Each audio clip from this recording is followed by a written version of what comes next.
Olá, sejam todos muito bem-vindos ao MBA Talks. Eu me chamo Hugo, sou sócio do escritório Marins Bertoldi e hoje a gente vai falar aqui sobre controladoria jurídica. Né? E tem aqui comigo um super convidado para tratar desse tema, uma pessoa que assim, conhece isso muito bem, que é o Romano Zanlorenzi. Ele é coordenador da controladoria jurídica lá do escritório. Né? E eu queria abrir aqui, Romano, né?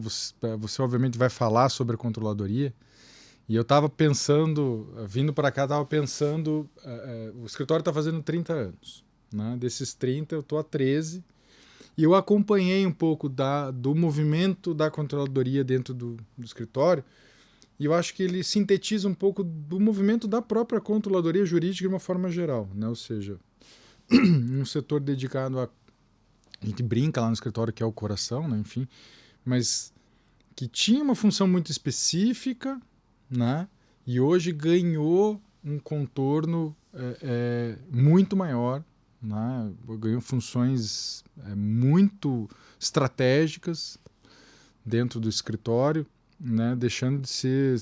O nome não condiz mais com o que é de fato a controladoria jurídica, né? E eu queria que você... Obviamente agradecer a tua presença aqui, queria que você começasse abordando um pouquinho esse conceito de controladoria e traçasse essa linha do tempo, né? Contando o que aconteceu, como a controladoria surge, né? Como um departamento dentro do escritório de advocacia, até o que ela é hoje, né? Dentro do escritório e também a interação dela com os outros agentes ali do mundo jurídico. Perfeito. Primeiramente, muito obrigado, Hugo. É um prazer aqui, né? O MBA Talks já é um sucesso aí, está consolidado. O Hugo, nosso mestre de cerimônias, então para mim é um prazer estar aqui. Então, Hugo, o seguinte, a controladoria jurídica surge, né, no ambiente jurídico com a própria evolução dos escritórios de advocacia. A advocacia parou de ser aquela questão simples, familiar, né? Porque foi tomando corpo e cifras que já não condiziam com um ambiente semiprofissional ou amador. Então, dessa evolução dos próprios escritórios, nasceu a necessidade de um centro, né, ou de um departamento dentro do escritório que pudesse começar a normatizar, a instrumentalizar e deixar as rotinas mais seguras para que mitigassem os danos ou possíveis riscos na operação. Então, a controladoria jurídica surge primeiramente como um instrumento para controlar prazos, e eu brinco com a equipe do escritório que ainda nossa função número 1, 2 e 3 é a garantia da manutenção dos prazos judiciais, que é uma coisa que é inegociável, né? Só que ela tomou corpo, como você disse, Hugo, e passou a agir em outras áreas de dentro do escritório. Então, hoje, a controladoria, ela serve, né, primeiramente para desburocratizar as tarefas, retirar do corpo jurídico as tarefas burocráticas, né, para que eles possam se dedicar exclusivamente à parte técnica, que é onde está o faturamento do escritório. Uhum. E também a controladoria, como um departamento estratégico, tenta municiar o nível gerencial e até dos sócios de informações capazes de fazer com que as decisões do escritório sejam tomadas com base em dados, em números, e não em simplesmente intuição. Então, acho que não só no Marins Bertoldi, como também no mundo jurídico, né, essa necessidade de profissionalização da atividade de advocacia, ela criou a necessidade de uma controladoria jurídica dentro dos escritórios. E uma coisa que eu sempre comentei isso, né? Sou um advogado e eu acho isso um baita de um problema. Na academia, né, na faculdade, a gente não tem nenhuma matéria de gestão, né, de administração, economia, enfim. Então, assim, nós aprendemos a ser advogados. Ponto. Mas não aprendemos a administrar, né? E eu lembro, né, do começo, enfim, quando eu era estagiário, obviamente a tecnologia engoliu muita coisa, mas assim, o controle, eu fazia como estagiário o trabalho da controladoria, porque já tinha o sistema, né?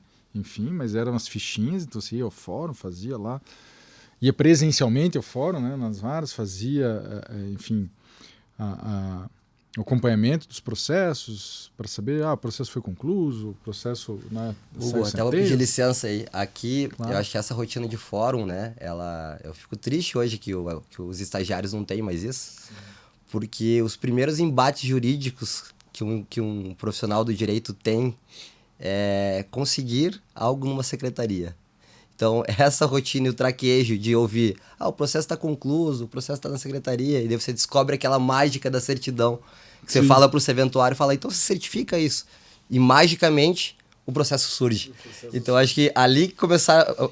Muitos advogados foram forjados no fórum, sim, ali, né, Hugo? Eu acho que isso é uma coisa que, infelizmente, a gente não tem mais, né? É esse contato, né? Eu lembro assim, às vezes vinham algumas missões impossíveis, né? Olha, eu preciso que você traga esse processo, eu preciso que você movimente esse processo. E como é que você fazia isso? Conversando, né?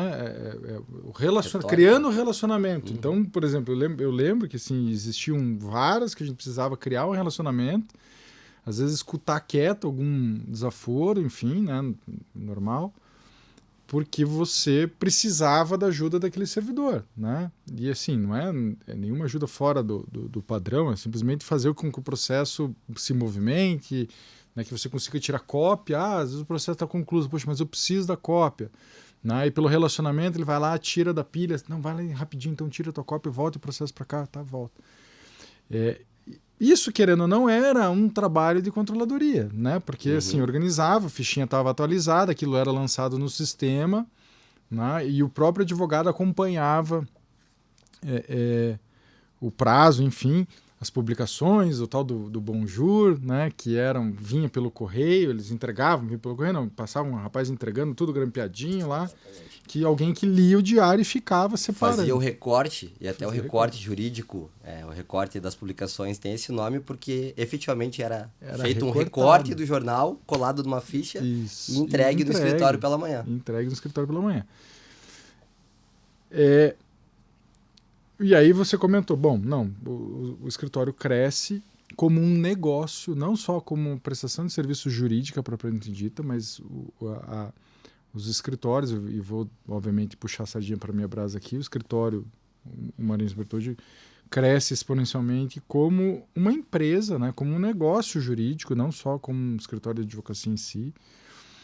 E nesse contexto, né, você precisa, como qualquer negócio, como qualquer empresa, processos, procedimentos para tudo. Né? E a gente começa a se deparar com isso na prática, porque você não estudou isso na faculdade, né? Você não tem conhecimento técnico, bagagem acadêmica para dizer assim, não, olha, para gerir uma empresa, para gerir um negócio, processos e procedimentos, funciona assim, desenha fluxo e tal. Não, isso não acontece. Né? E isso surge no escritório, né? Então assim, a gente tem controladorias separadas por áreas lá dentro. Então tinha controladoria do trabalhista, tinha controladoria do tributário, tinha controladoria do civil, que eram departamentos separados dentro do próprio departamento, né, para uma unificação. E essa unificação ela é estudada justamente assim, e digo para você, não há muito tempo, recentemente, que a gente repensa a forma da controladoria, justamente para puxar ela como algo estratégico e não mais só compliance. Né? Então, assim, desenhar fluxos para quê? Para que a informação ela flua de uma forma mais fácil, mais rápida e sempre com a visão de que o cliente esteja sempre bem informado, com a maior agilidade possível em relação aos assuntos que ele tem conosco. Né? E aí minha pergunta para você aqui é assim, no dia a dia ali, Romano, o quanto você de fato se dedica a essa questão estratégica, digamos assim, né? Ou seja, eu acho que, não, ok, você falou assim, ó, o 1, o 2 e o 3, que é o controle de prazos, nunca vai deixar de ser, obviamente, o coração da controladoria, né? A função. Mas o quanto a gente já está mudando essa visão um pouco e agregando novas funcionalidades para a controladoria, como essa questão do desenho de processos, procedimentos e fluxos, da interação com o cliente, né, de instrumentalizar os departamentos dos escritórios, os advogados, para que essa interação com o cliente seja uma coisa fluida e muito mais eficaz do que era no passado.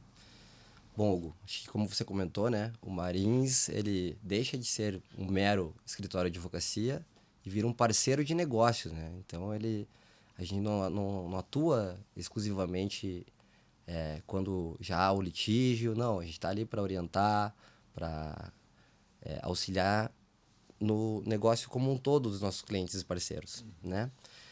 E o maior ativo que tem hoje no mundo é a informação, né? Então a gente tem as maiores empresas do mundo hoje, se não são as maiores, as top 10 aí são as empresas que trabalham com informação, né? O mote da Google, por exemplo, é organizar a informação do mundo. Uhum. Como você bem colocou, na academia, eu falo que eu sou advogado, eu não me apresentei, mas eu também sou advogado.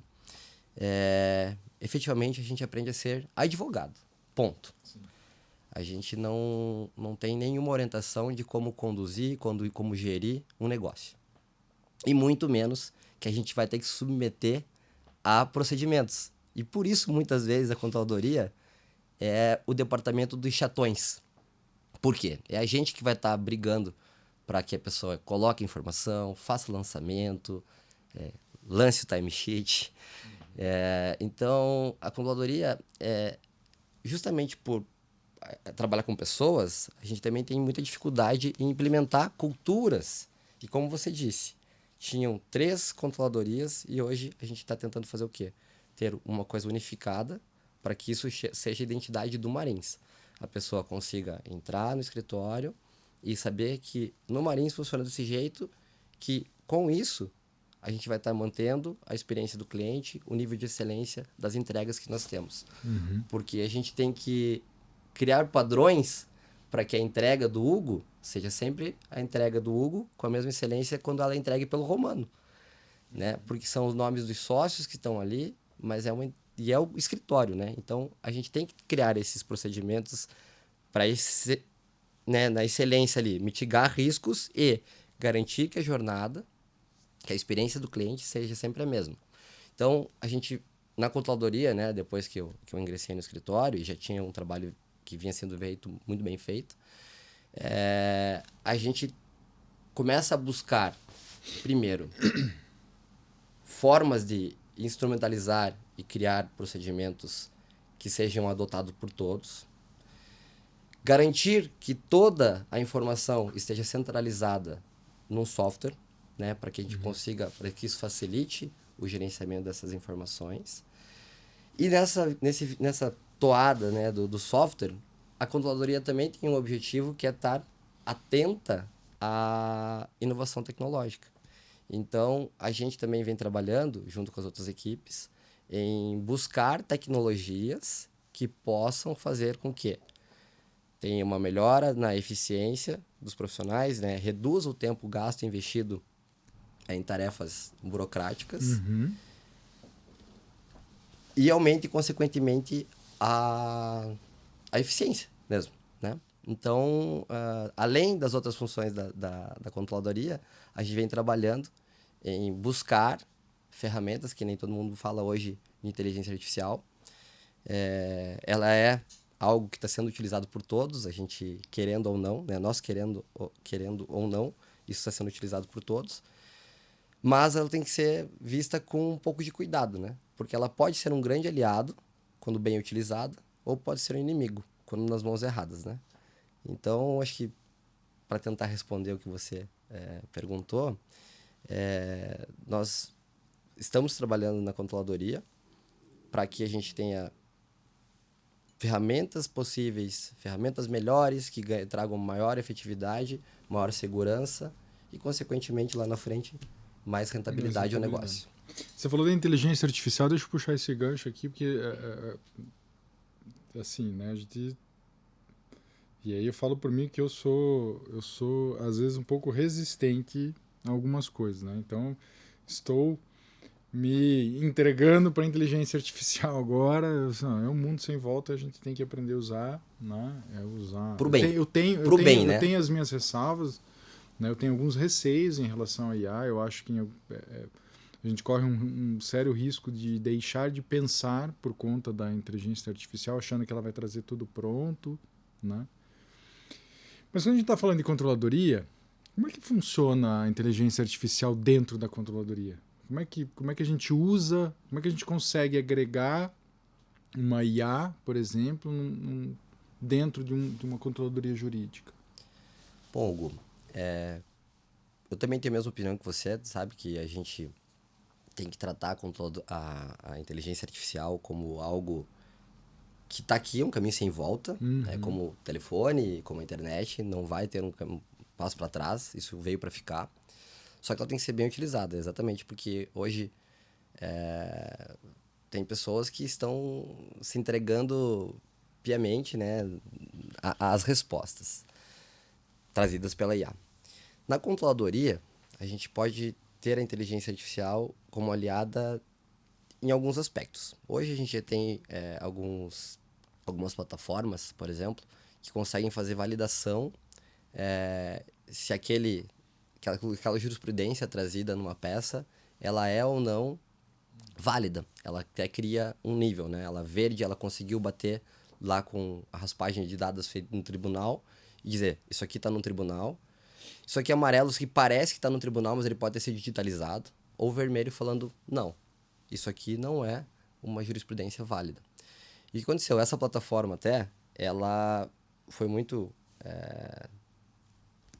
feliz, né, no que ela fez, porque ela entregou para os tribunais essa ferramenta e, em contrapartida, os tribunais entregaram os dados. Então, ela fechou um ambiente em que ela pode fazer o seguinte, ó, você como juiz, você pode ver na petição desse escritório, desse advogado, se a jurisprudência trazida é ou não aplicável, aceita ou real. Então, assim, dentre outras formas, a controladoria jurídica pode começar a fazer o seguinte, ela pode atuar também como um mantenedor da qualidade do escritório, né? Então, assim, antes de fazer a entrega, a gente pode submeter, fazer um script para ver se aquela petição, ela está sendo... Está dentro da formatação, está dentro da linha de raciocínio que é trazida pelo escritório, a gente pode criar scripts para isso. Mas acho que mais do que isso, Hugo, a gente pode utilizar, e daí tem que, sempre o porém que eu digo, né, que a IA, ela está aqui. Mas nem sempre ela vai ser a melhor ferramenta, porque é uma ferramenta. E ferramentas, quando utilizadas por profissionais capacitados, elas vão aumentar a produtividade. Agora, se você der uma ferramenta para uma pessoa que não sabe utilizar, ela vira um problema só, né? Entendeu? Então, quando a gente fala de dados, por exemplo, quando a gente tem eles muito bem parametrizados, a gente pode clicar na inteligência artificial e pedir insights. E é isso que eu acho que é o bacana da inteligência artificial. Não é ela fazer a questão para você, ela é fazer você pensar em pontos que ali o teu HD não estava preparado para trazer toda aquela bagagem. Ou que você levaria um tempo ali bem maior para chegar naquele resultado, né? Exatamente.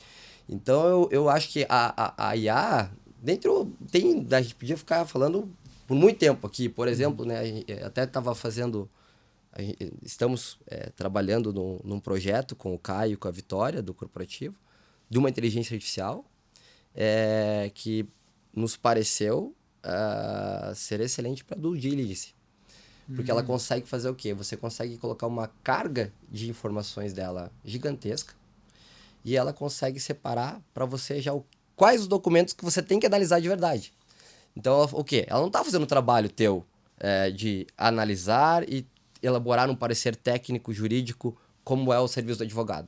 Mas sim, ela está falando assim, olha, dessa montoeira de documento que tem aqui, você tem que parar e investir tuas 40 horas técnicas nesses documentos. Os demais, ou você, né, pro prompt, né, você coloca ali o que você precisa buscar nos documentos e a inteligência artificial vai trazer. Então, a controladoria jurídica, então, ela ela pode ser esse braço também de demonstrar para os colegas ou preparar para os colegas informações com que eles vão ter que trabalhar para ganhar efetividade, às vezes perder vela boa com defunto bom. Defunto bom.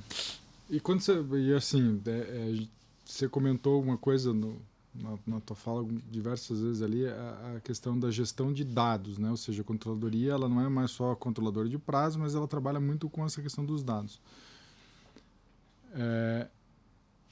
Como é que como que a controladoria pode ajudar, né, o advogado em tomada de decisão baseada em dados, né? Ou seja, como que funcionaria esse fluxo? Como é que a controladoria entrega isso para a gente chama hoje no escritório de área técnica, enfim, né? Sim.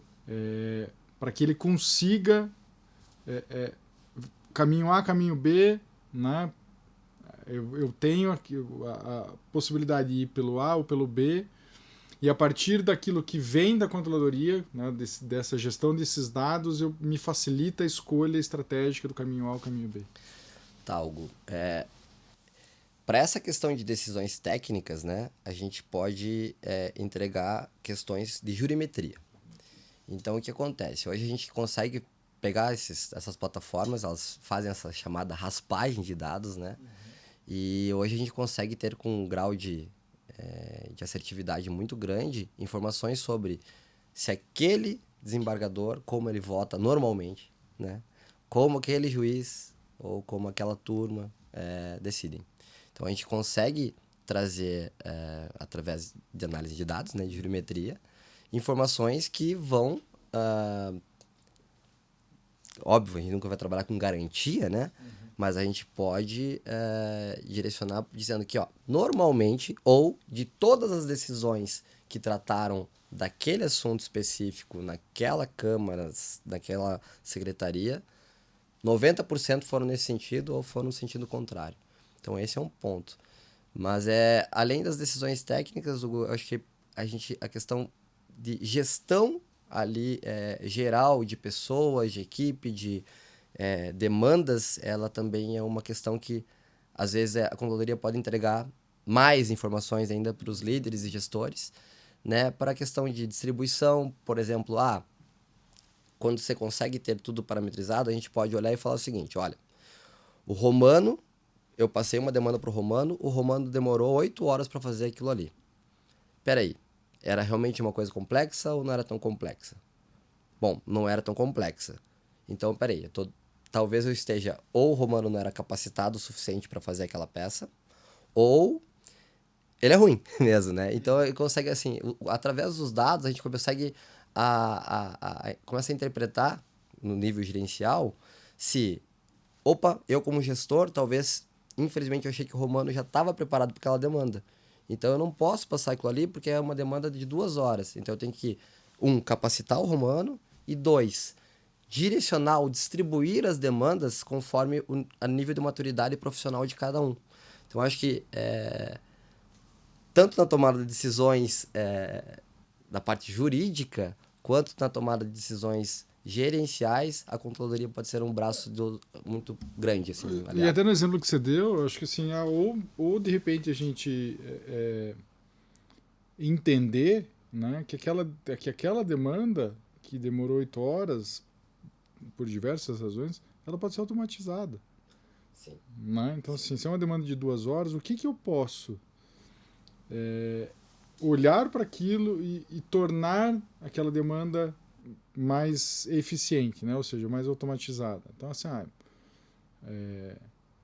gente tem muito medo, às vezes, de falar automatizar peças, né, petições, porque vai perder a qualidade. Eu concordo, né? Eu acho que precisa separar o joio do trigo aqui, né? Não é nem tanto o céu, nem tanto a terra. Não estou dizendo que a gente tenha que automatizar 100% da atividade do contencioso. Não é isso. Mas existem manifestações do contencioso que te falam... Um exemplo clássico, os modelões da nossa época de estagiário. A gente tinha modelo. Não, você precisa fazer uma manifestação. Tem um modelo pronto, é tudo igual. Né? Tem uma manifestação B, uma juntada. Precisa fazer um requerimento. Cabimento de decisão de pré-executividade. Não tem por que você mudar. Isso, né? Entendeu? Então, assim, precisa, acho que assim, o segredo, e acho que a controladoria faz muito bem isso, né? Porque conhece o sistema, acho que esse é um ponto muito forte da nossa controladoria lá no nosso escritório, ou seja, talvez seja quem mais conheça o nosso sistema, né? Conhece muito bem o sistema e sabe, né? E consegue opinar qual é a peça que se justamente pela análise de dados, né, assim, bom, essa peça ela se repete, né, em 30% dos nossos processos. Uhum. E a gente identificou que essa peça ela é igual, né, mudam detalhes aqui em 30%. Então, o que a gente pode fazer para que isso já seja uma coisa mais automatizada? E aí você começa... né, e entra dentro de um processo estratégico, que é alguma coisa que você faz muito bem lá, que é identificar isso e criar o fluxo para que isso aconteça. Porque tem que ser uma coisa ordenada. Exato. Né? Preciso ter regra para essas coisas, porque senão a gente também perde a mão. Né? Então tem que ser uma coisa ordenada. E acho que aí a gente entra dentro da questão da estratégia. Né? E, por coincidência, a gente volta no primeiro ponto que você acabou de comentar. No primeiro ponto que a gente debateu aqui, né? Na segurança da operação. Da mesma forma que você vai ter um modelo que tem a jurimetria amparando que em 30% é assim ou assado, a gente tem o seguinte. Olha, Hugo, Viviane, João, Rafael se debruçaram sobre o tema durante horas e fizeram um capítulo sobre determinado assunto. Aquilo ali tem que ser utilizado pelo escritório, porque está validado. Né? O corpo técnico na sua plenitude, né? Técnica, debateu e validou que o posicionamento ou que a tese que vai ser defendida é aquela. Então, quando eu tenho também essa questão da integridade, documentos padronizados, documentos gerados por inteligência artificial, eu consigo também ter a segurança que, naquele caso, vai ser utilizada aquela tese que está validada e que está consolidada dentro do escritório. Sim. Entendeu? Então, mais do que utilizar um modelo, é utilizar o modelo correto.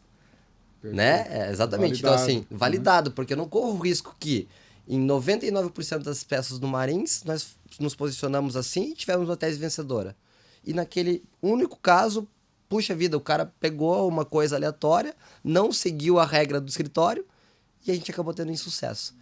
Então, né, a segurança da operação que tem também que nos traz essa questão dessas chatices burocráticas, né, que infelizmente são necessárias, tá, Hugo? Não, tá certo. Perfeito. Romano, deixa eu sair um pouco do tema técnico-controladoria para falar um pouco sobre o profissional de controladoria. Né? Então, assim, você é advogado, né? Em que momento na tua carreira, como é que foi a tua carreira? Né? Você começou no tradicional modelo, sou advogado, petição, audiência, né? E aí em um momento você olhou para a controladoria e falou assim, puxa, eu quero trabalhar com isso, eu quero trabalhar com dados, eu quero entender, quero criar fluxo. Como é que aconteceu Conta um pouquinho dessa história. Tá, vou tentar ser breve aqui, Hugo. Minha primeira formação é em desenho industrial, projeto de produto. Olha só. Ali, tá? Então, eu lá, muito tempo atrás, comecei a fazer desenho industrial e, coincidentemente, comecei a trabalhar como office boy no escritório de advocacia. Onde permaneci por 19 anos e meio nesse escritório. E acabei me formando no terceiro ano de desenho industrial. Eu olhei e falei, não é isso que eu vou trabalhar, mas eu já era faculdade particular, né? Era uma faculdade particular. Falei, poxa, já investi uma grana aqui, eu preciso concluir isso. Fui lá, terminei o curso, permanecia no escritório. E nisso, né, fui evoluindo dentro do escritório, fui deslocado para a parte administrativa desse escritório. E comecei a conhecer um pouco melhor do ambiente jurídico, do mundo jurídico, e vi que tinha coisas que eu gostava de organizar lá e ajudavam os outros colegas. Falei, por que não fazer direito? Fui lá, concluí da faculdade de desenho industrial, ingressei na carreira de direito, me formei em 2014, após isso fiz uma pós-graduação em direito tributário no IBET.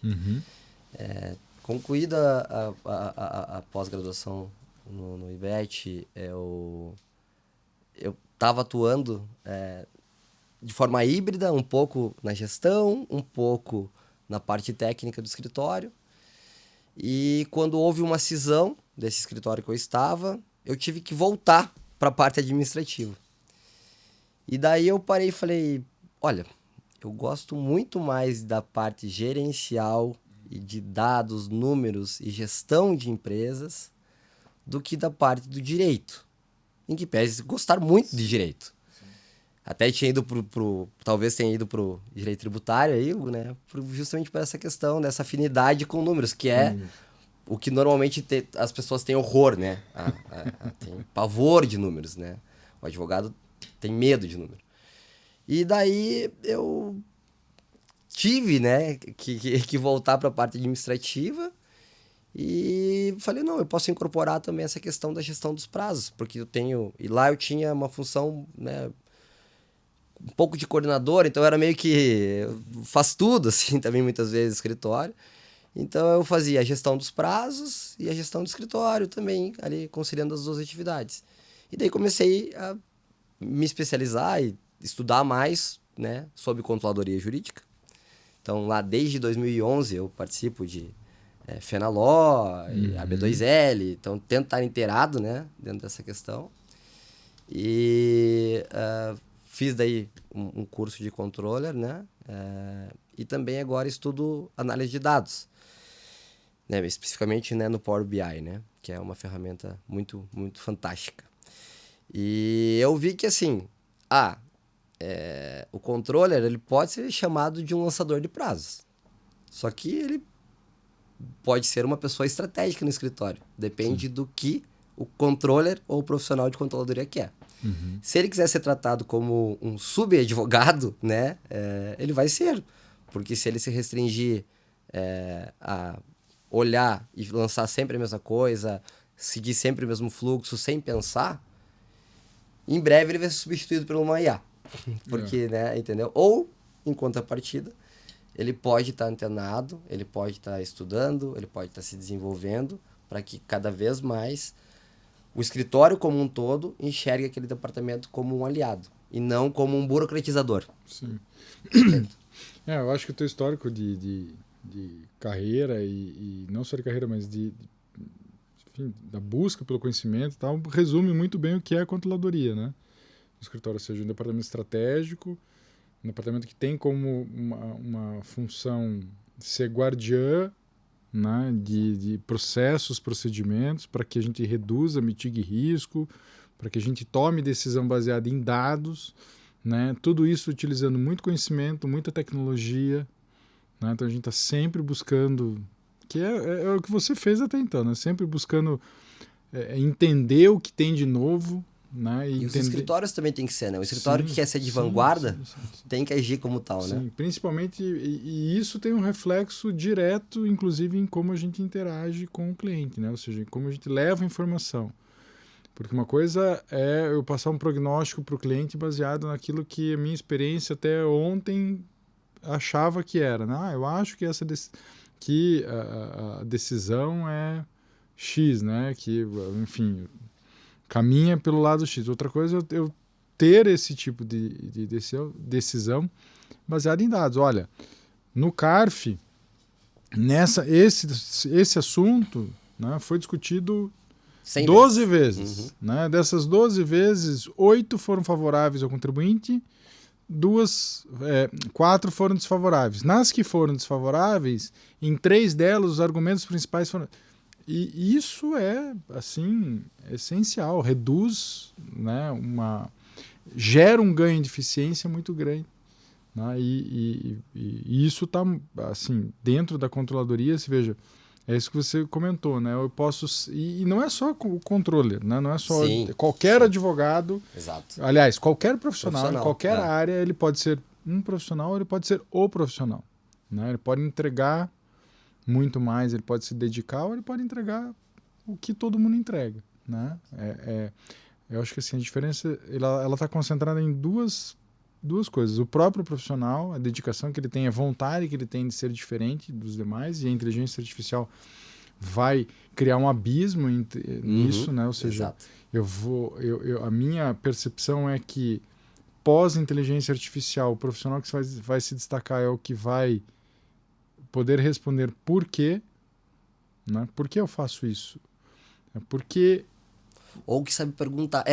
Por quê? Ele vai saber perguntar para a inteligência artificial, né? Ele não vai só absorver respostas. Porque a inteligência artificial vai... E assim, a grande massa vai acreditar provavelmente naquilo que vai vir da inteligência. Então, assim, existem duas grandes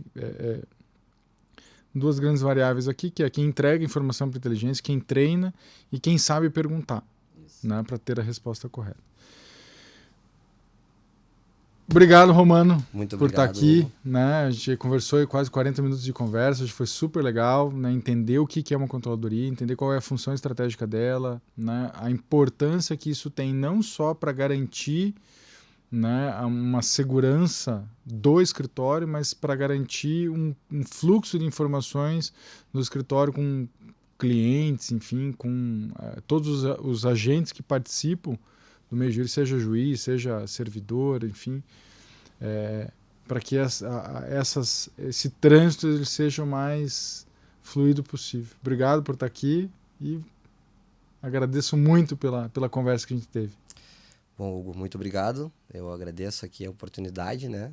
Fico muito feliz em estar aqui.